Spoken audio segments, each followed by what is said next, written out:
The Emperor's New Clothes. Many years ago, there was an emperor who was so fond of new clothes that he spent all his money on them. He did not give himself any concern about his army.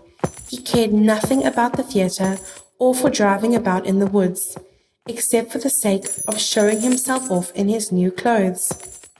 He had a costume for every hour in the day, and just as they say of a king or emperor, he is in his council chamber, they said of him. The emperor is in his dressing room. Life was merry and gay in the town where the emperor lived, and numbers of strangers came to it every day. Among them there came one day 2 rascals who gave themselves out as weavers and said that they knew how to weave the most exquisite stuff imaginable. Not only were the colors and patterns uncommonly beautiful, but the clothes that were made of the stuff had the peculiar property of becoming invisible to every person who was unfit for the office he held or who was exceptionally stupid.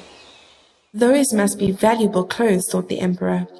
By wearing them, I should be able to discover which of the men in my empire are not fit for their posts. I should distinguish wise men from fools. Yes, I must order some of the stuff to be woven for me directly.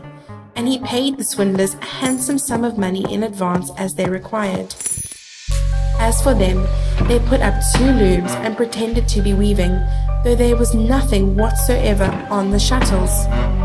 They called for a quantity of the finest silks and of the purest gold thread, all of which went into their bags while they worked at their empty looms till late into the night.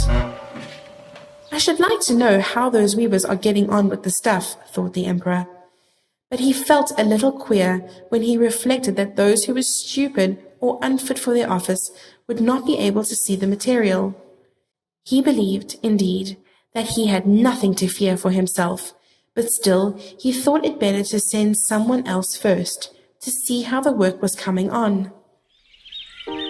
All of the people in town had heard of the peculiar property of the stuff, and everyone was curious to see how stupid his neighbor might be.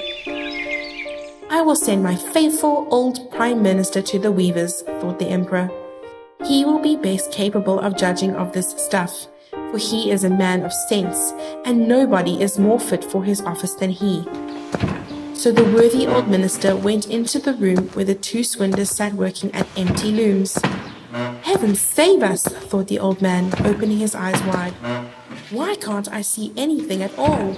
But he took care not to say so aloud. Both the rogues begged him to step a little nearer and asked him if he did not think that the patterns were pretty and the colouring fine.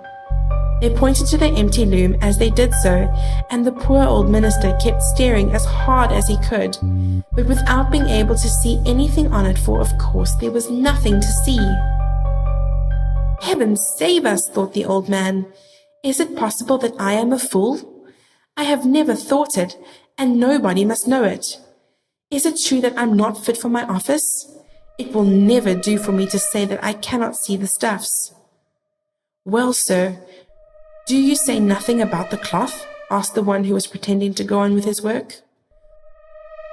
Oh, it is most elegant, most beautiful, said the dazed old man as he peered again through his spectacles. What a fine pattern and what fine colours! I will certainly tell the emperor how pleased I am with the stuff. We are glad of that, said both weavers, and then they named the colours and pointed out the special features of the pattern. To all of this, the minister paid great attention so that he might be able to repeat it to the emperor when he went back to him. And now the cheats called for more money, more silk, and more gold thread to be able to proceed with the weaving, but they put it all into their own pockets, and not a thread went into the stuff, though they went on as before weaving at the empty looms. After a little time, the emperor sent another honest statesman to see how the weaving was progressing, and if the stuff would soon be ready. The same thing happened with him as the minister. He gazed and gazed, but there was nothing but empty looms, and he could see nothing else. Is not this an exquisite piece of stuff? Asked the weavers, pointing to one of the looms and explaining the beautiful pattern and colours which were not there to be seen. I'm not stupid, I know I'm not, thought the man. So it must be that I'm not fit for my good office. It is very strange, but I must not let it be noticed. So he praised the cloth, as he did not see, and assured the weavers of his delight in the lovely colours and the exquisite pattern. It is perfectly charming, he reported to the emperor. Everybody in the town was talking of the splendid cloth. The emperor thought he should like to see it himself while it was still on the loom. With a company of carefully selected men, among whom were the two worthy officials who had been there before, he went to visit the crafty impostors who were working as hard as ever at the empty looms. "Is it not magnificent?" said both the honest statesmen. "See, your majesty, what splendid colours, and what a pattern!" And they pointed to the looms, for they believed that others, no doubt, could see what they did not.